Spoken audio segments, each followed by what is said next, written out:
Hello नमस्ते दोस्तों, मैं महादेव मेंदाड़ और बुक रीडिंग में आपका स्वागत है। एटॉमिक हैबिट इस किताब का मैं रीडिंग कर रहा हूँ। 20वां चैप्टर चालू है और 20वां चैप्टर का नाम है दोस्तों अच्छी आदतें बनाने का नकारात्मक पहलू। उसमें हम लास्ट पॉइंट देख रहे पढ़ रहे, तो मैं अभी पढ़ रहा हूँ, तो दोस्तों कॉन्सेंट्रेट कीजिए। ऐसी मान्यताएं कैसे तोड़े जो आपको रोक कर रखती है। तो ये है पॉइंट का नाम। शुरुआत में किसी आदत को दोहराना आपकी मनचाही पहचान का प्रमाण बनने के लिए अनिवार्य है। जब आप नई पहचान को जकड़ते हैं तो कुछ विश्वास आपको विकास के अगले स्तर तक पहुंचने के रोक सकते हैं। आपके खिलाफ काम करते समय आपकी पहचान एक तरह का गर्व प्रदान करती है, जो आपको प्रोत्साहित करता है कि आप अपने कमज़ोर बिंदुओं से इनकार करें। यह आपको विकास नहीं करने देता है। यह आदतें बनाने के सबसे बड़े नुकसानों में से एक है। कोई विचार हमारे लिए जितना ज़्यादा पवित्र होता है, यानी यह हमारी पहचान से जितनी गहराई से जुड़ा होता है, हम आलोचना होने पर उतनी ही प्रबलता से इसकी रक्षा करेंगे। आप इसे हर उद्योग में देख रखते हैं। स्कूल की वह शिक्षक जो नवाचारी शिक्षण पद्धतियों को नज़रअंदाज करती है और अपने पारंपरिक लेसन प्लान्स में ही अटकी रहती है।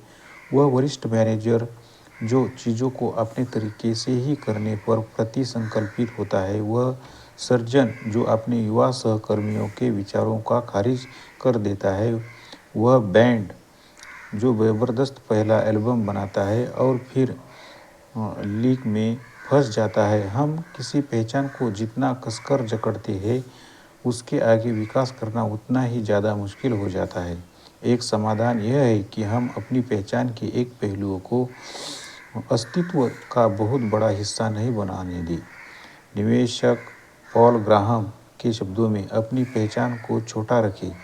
आप किसी एक विश्वास से जितना ज़्यादा परिभाषित होते हैं, जीवन की चुनौतियों के सामने आप उतना ही कम अनुकूलन पर पाएंगे।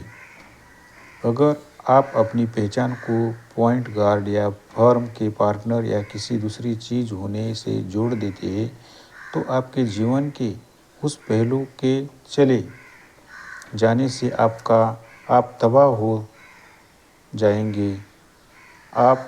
अगर आप शुद्ध शाकाहारी है और फिर किसी बीमारी के कारण आपको मजबूरन अपनी डाइट बदलनी पड़ती है, तो आपके सामने पहचान का संकट खड़ा हो जाएगा। जब आप किसी एक पहचान को ज़्यादा कसकर जकड़ते हैं, तो आप नाजुक स्थिति में आ जाते हैं। उस एक चीज़ के चले जाने पर आपके सामने पहचान का संकट खड़ा हो जाएगा। मेरे ज़्यादातर युवा जीवन में मेरी पहचान का एक बड़ा हिस्सा खिलाड़ी होना था। इसी कारण जब मेरा बेसबॉल करियर खत्म हुआ, तो मैं खुद को खोजने के लिए जूझने लगा। जब आप जीवन भर खुद को किसी एक तरीके से परिभाषित करते हैं और वह गायब हो जाता है, तो फिर आप कौन हैं? अनुभवी सैनिक और भूतपूर्व उद्यमी ऐसी ही भावना बताते हैं। अगर आपकी पहचान इस तरह के विश्वास में लिपटी हो कि मैं बेहतरीन सैनिक हूँ, तो आपकी सैन्य सेवा समाप्त होने के बाद क्या होगा? कई व्यवसाय मालिकों की पहचान इस तरह होती है, मैं सीईओ हूँ या मैं संस्थापक हूँ। अगर आप सुबह से रात तक हर समय अपने व्यवसाय पर काम करते हैं, तो कंपनी बेचने के बाद आप कैसा महसूस करेंगे? पहचान एक नष्ट होने से बचने की कुंजी है। खुद को इस तरह परिभाषित करना है कि आपकी खास भूमिका के बदलने के बाद भी आप अपनी पहचान के महत्वपूर्ण पहलुओं को कायम रख पाएंगे। मैं खिलाड़ी हूँ, अब यह बन जाता है। मैं मानसिक रूप से दृढ़ व्यक्ति हूँ और शारीरिक चुनौती से प्रेम करता हूँ। मैं बेहतरीन सैनिक हूँ, अब यह बन जाता है, मैं अनुशासित, विश्वसनीय और टीम का बेहतरीन व्यक्ति हूँ। मैं CEO हूँ का तात्पर्य यह होता है, मैं इस तरह का व्यक्ति हूँ जो चीज़ें बनाता है और उनका सृजन करता है। प्रभावी ढंग से चुनने पर पहचान नाजुक के बजाय लचीली हो जाती है। जिस तरह पानी किसी अवरोध के चारों ओर से बहने लगता है, उसी तरह अपनी पहचान बदली हुई परिस्थितियों में भी अच्छी तरह काम करती है। ताओ ते चिंग का एक उद्धरण इसे आदर्श रूप से बयान करता है। मनुष्य नरम और सुनम्य पैदा होते हैं। मनुष्य नरम और सुनम्य पैदा होते हैं। मृत अवस्था में वे कठोर और अकड़े होते हैं। पौधे कोमल और नमनीय पैदा होते हैं। मृत अवस्था में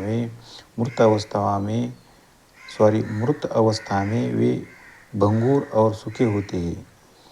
फिर से पढ़ता हूँ। पौधे कोमल और नमनीय पैदा होते हैं। मृत अवस्था में वे भंगुर और सूखे होते हैं। यानी जो भी कठोर और अनमनीय है वह मृत्यु का शिष्य है। जो भी नरम और लचीला है वह जीवन का शिष्य है। कठोर और सख्त को तोड़ा जाएगा, नरम और नमनीय की विजय होगी। लाओ त्सु। आदतों के बहुत से लाभ हैं, लेकिन नुकसान यह है कि वे हमें सोचने और काम करने के पुराने तरीकों में तालाबंद कर सकती है। तब भी जब हमारे आसपास का संसार बदल रहा हो, हर चीज़ अस्थायी है, जीवन लगातार बदल रहा है। इसीलिए आपको यह देखने के लिए समय समय पर जांच करने की ज़रूरत है कि क्या आपको अपनी पुरानी आदतों और मान्यताओं से लाभ हो रहा है। स्वजागरूकता का अभाव विष है। चिंतन, मनन और समीक्षा विषहर औषधि है।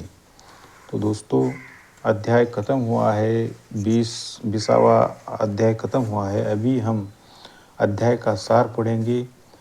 4 पॉइंट दिए हैं उसमें। पहला पॉइंट है, आदतों का लाभ यह है कि हम बगैर सोचे काम कर सकते हैं। इनका नुकसान यह है कि हम छोटी छोटी गलतियों पर ध्यान देना छोड़ देते हैं। दूसरा पॉइंट है, आदतें प्लस सचेतन अभ्यास = महारत। तीसरा पॉइंट है, चिंतन, मनन और समीक्षा वह प्रक्रिया है जो आपको समय के साथ अपने प्रदर्शन के बारे में चेतन बनाती है। चौथा पॉइंट है, हम किसी पहचान को जितनी कसकर जकड़े रहते हैं, उसके आगे विकास करना उतना ही ज़्यादा मुश्किल हो जाता है। तो दोस्तों, 20वां चैप्टर ख़त्म हुआ है। तो बाय बाय।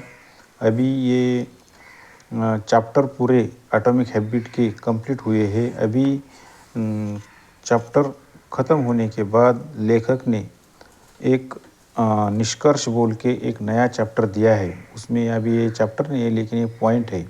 स्थायी परिणामों का रहस्य एक पॉइंट है। तो उसके बारे में हम अगले वीडियो में, कल के वीडियो में देखेंगे दोस्तों। तो बाय बाय।